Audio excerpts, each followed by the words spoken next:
In the early 20th century Europe, under the dual impact of social change and war, people were struggling on the edge of the old and the new. Elizabeth, with a haggard face, met a psychoanalyst, Ferenczi from Hungary, a master in the field of psychoanalysis, by chance at a lecture. He was talking about professional psychological terms that others could hardly understand on the stage, but Elizabeth's eyes gradually lit up as she listened to these terms. After learning his identity, Elizabeth, as if grasping at the last straw, approached Ferenczi after the lecture. She painfully mentioned chronic fatigue, suicidal thoughts, multiple personality disorder, and amnesia, which were haunting her like nightmares, making it difficult for her to sleep at night. Upon arriving at Ferenczi's consulting room, the warm color of the lighting, the portrait of Freud hanging on the wall, and the unsorted books on the table, including an analysis of psychology and some magazines, made Elizabeth gradually relax and began to tell her tragic childhood. Elizabeth was born into an ordinary family filled with internal contradictions. When talking about the harm she had suffered, she sadly mentioned that she had been abused by her father since she was 1.5 years old, including physical, emotional, and sexual abuse, and he even tried to abandon and poison her. These experiences of abuse were like deep scars etched in her heart. Ferenczi often encountered people with psychological problems, but he had never met anyone as tormented as Elizabeth. Seeing the patient suffering, he made up his mind to use a very innovative technique at the time, mutual analysis. He and Elizabeth swapped roles, taking turns lying on the couch for free association, exploring her inner world together. They analyzed her dreams together, and in the dreams, a big tree that was battered by storms but still standing tall often appeared. However, it was obvious to the naked eye that the tree was already scarred. During the treatment, Ferenczi found that the abuse Elizabeth suffered was not only physical but also a heavy blow to her emotions and psychology. The harm caused by Elizabeth's father was mixed with the so-called love, causing her inner world to be chaotic. Ferenczi understood that this meant that Elizabeth's cognition was influenced by her father at a young age. She thought that being sexually abused was a form of love given by her father, and revealing these facts would mean losing her father's love. As Elizabeth grew up, the concept of love she understood as a child conflicted with the real concept of love she encountered, leading to Elizabeth's mental breakdown. Elizabeth's treatment process was arduous and tortuous. She not only had to face and relive past traumas but also learn to reconstruct her understanding of self, love, and interpersonal relationships with the help of Ferenczi. As time went by, Elizabeth began to recognize her inner self under Ferenczi's guidance.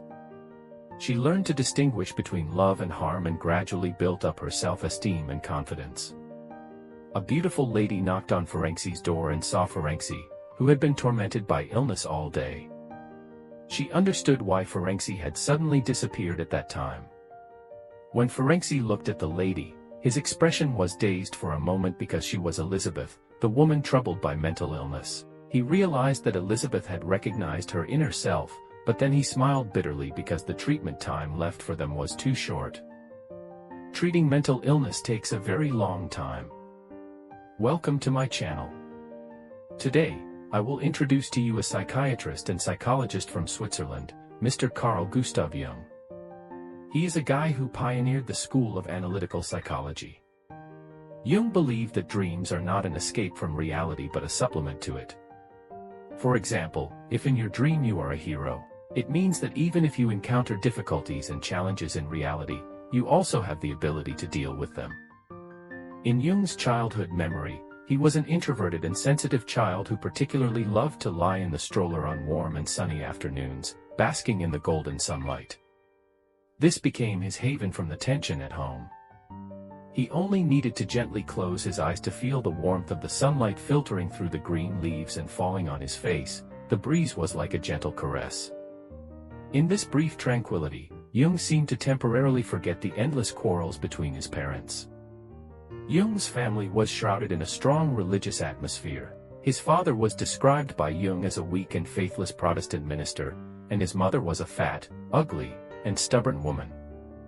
In his lonely childhood, contemplation of death and religion became his spiritual comfort. Even living in such a religious family, Jung failed to get the answers he longed for from his parents. Jung's soul was filled with loneliness and fantasy, and he could only immerse himself in the world he had imagined, where he could freely explore and construct his inner universe. Jung's childhood was like a long hibernation, where he sought solace for his soul in the fantasy world he had meticulously built.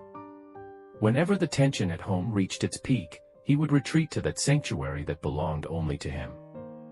There were no quarrels, no unease, only infinite tranquility and freedom. Once, after being pushed over by a classmate, Jung experienced physical pain that led to symptoms of fainting. Jung, who was already apprehensive about school, then hastily fled from it. One day, when Jung inadvertently overheard his father's worries about the family's financial situation and his own future, he realized that although fantasy could temporarily satisfy his curiosity, the courage to face reality was more important. So, he made up his mind to overcome his fainting spell. When he returned to school, he was no longer the child who always shrank into the corner. He began to try to communicate with his classmates, and although he initially seemed a bit clumsy, every conversation was an important step for him to get rid of loneliness. He gradually realized that communicating with others and sharing his ideas was not only a way to establish social connections but also an important way to explore himself and understand others. Jung's father noticed these positive changes in him. Although he didn't say much, the joy in his eyes was evident. As for his mother, although she still maintained her stubbornness, there was a glimmer of hope in her eyes that was different from before. Jung just sat quietly in the rocking chair, watching the clouds in the sky.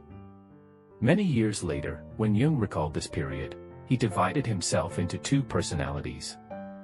The first personality was manifested in his daily life, where he was just like an ordinary child, going to school, studying diligently, and concentrating. The other personality was like an adult, suspicious, not easily trusting others, and keeping people at a distance. In a quiet house by Lake Zurich in Switzerland, an old man, holding the manuscript of the Red Book, gazed at the mirror-like lake. On the lake, swans swam leisurely, their pure white feathers shining golden in the afterglow of the sunset. However, the tranquility was soon broken by a sudden storm. Thunder roared, and several flashes of lightning cut through the sky, illuminating the old man's pensive face. This was Carl Jung. When he heard the thunder, Jung's thoughts began to wander, and he thought of his younger self, interrupted by the same thunder. At that time, a knock on the door sounded, and a lady in her 20s with a good-looking face but an indescribable sense of inferiority and depression stood outside. Jung invited her to sit down with a gentle smile and began to ask the purpose of her visit. At this point, the lady finally had the opportunity to take a good look at the treatment room. The warm light illuminated the surroundings, some tools for treatment, and a table, sofa, which looked like a living room at home. The lady relaxed as soon as she saw the familiar environment and tried to express her psychological problems. Her name was Emily, 25 years old, who had previously received treatment for increased emotional activity and sensitivity, but the effect was not good. She felt doomed to fail, and this sense of inferiority followed her like a shadow. Emily described a recurring dream. She had to cross the border but couldn't find the crossing point and was lost in the dark.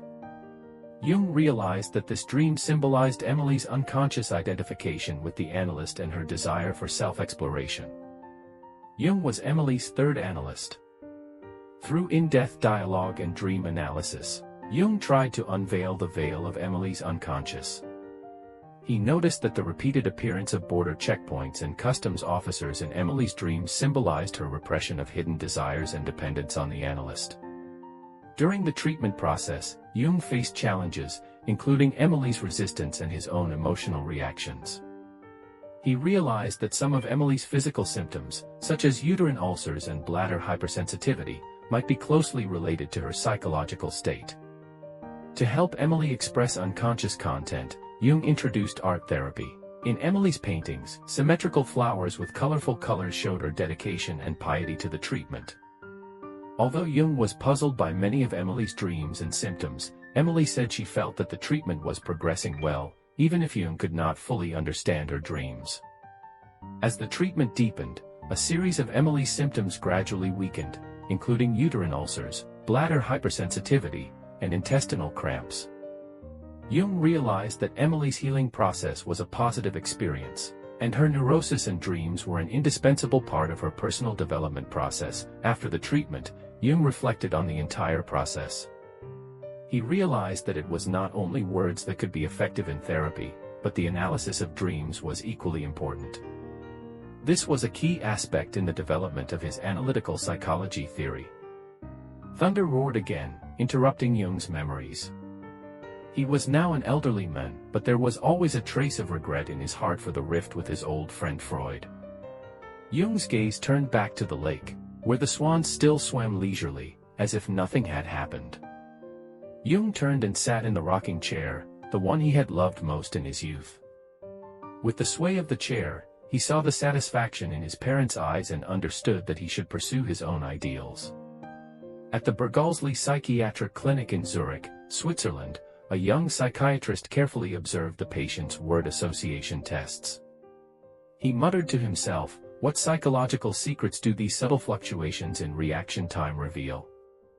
At that moment, a colleague walked into his office and asked curiously, "Dr. Jung, are you still studying those numbers and times?" The colleague's gaze wandered around the office and finally rested on Freud's The Interpretation of Dreams, hanging on the wall. Jung replied firmly, "Yes, I believe these data can uncover the mysteries of the subconscious." In his confusion, Jung sat at his desk, repeatedly reading Freud's letters. He pondered that Freud's theory was undoubtedly groundbreaking, but its emphasis on sexuality seemed too narrow. The subconscious must have a broader field waiting to be explored. Jung stood up, walked to the window, and gazed at the stars in the night sky. He believed that the depths of the soul were the collective unconscious shared by all humanity, where the common heritage of humanity, the archetypes, were buried. At the International Psychoanalytical Congress, Jung presented his theory of psychological types. He proposed 2 attitude types, introversion and extroversion, and 4 function types, thinking, feeling, sensation, and intuition. This was not only a classification of individual differences but also a profound insight into human cognitive styles. The audience's reactions were mixed, with some nodding in agreement and others casting skeptical glances. Jung sat in an armchair, holding the Tao Te Ching. He found wisdom that resonated with his theories in Eastern philosophy, and these books guided him in understanding the archetypes and symbols of the collective unconscious. Jung put down the book and picked up a quill, beginning to write, "Individualization is a lifelong journey, a continuous dialogue between consciousness and the unconscious. In everyone's innermost being, there unfolds a path leading to self-realization." As the years passed, Jung spent his life tirelessly exploring the mysteries of the soul. Now, looking back, he realized that true wisdom comes from a deep respect for and understanding of the inner world. Jung turned and walked to the desk, where his autobiography, memories, dreams, reflections, and an unfinished letter to his former mentor Freud were placed. Outside the window, the swans on the lake still swam leisurely, as if nothing had happened. Thank you for watching my channel. If you think it's interesting, you can click to subscribe so that you won't miss the next time.